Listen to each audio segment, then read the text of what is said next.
La palabra would tiene varios usos. En el cuento de Click Clack Moo, Cows That Type, vimos would junto con like para amablemente pedir algo. She would like a cup of coffee. Al igual que used to, would también se puede usar para indicar acciones repetidas en el pasado. When I was a kid, my sister would take me to school. When I lived at home, my mom would cook for me every day. También would se usa para hablar de situaciones imaginarias. If I had $1 million, I would travel. If I were you, I would study more. Let's read. The Story of Ferdinand by Munro Leaf, illustrated by Robert Lawson.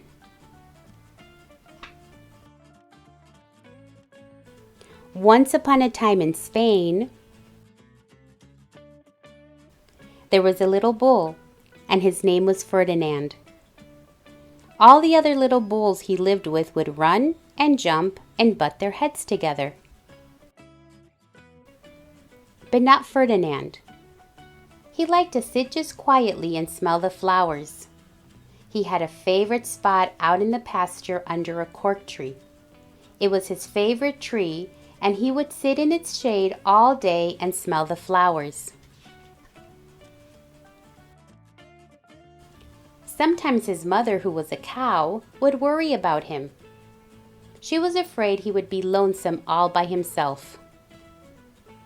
"Why don't you run and play with the other little bulls and skip and butt your head?" she would say. But Ferdinand would shake his head.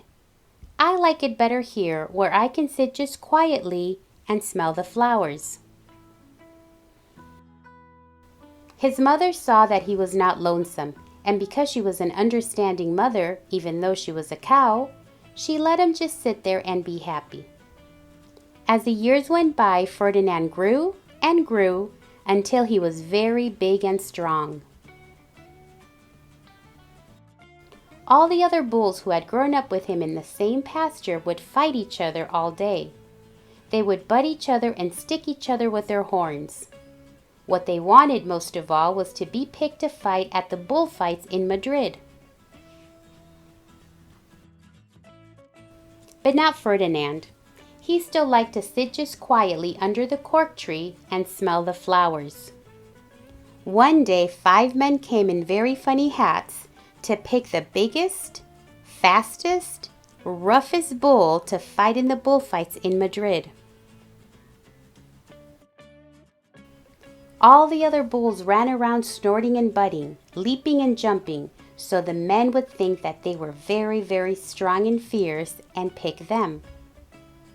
Ferdinand knew that they wouldn't pick him, and he didn't care. So he went out to his favorite cork tree to sit down.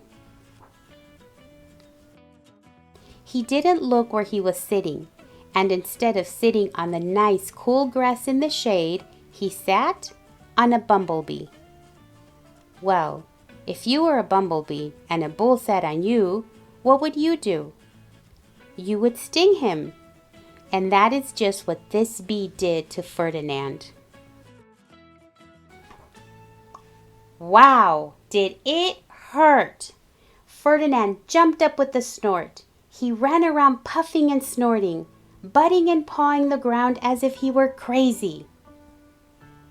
The 5 men saw him, and they all shouted with joy. Here was the largest and fiercest bull of all, just the one for the bullfights in Madrid. So they took him away for the bullfight day in a cart. What a day it was! Flags were flying, bands were playing, and all the lovely ladies had flowers in their hair. They had a parade into the bull ring. First came the banderilleros with long, sharp pins with ribbons on them to stick in the bull and make him mad. Next came the picadores, who rode skinny horses, and they had long spears to stick in the bull and make him madder. Then came the matador, the proudest of all. He thought he was very handsome and bowed to the ladies. He had a red cape and a sword and was supposed to stake the bull last of all. Then came the bull, and you know who that was, don't you?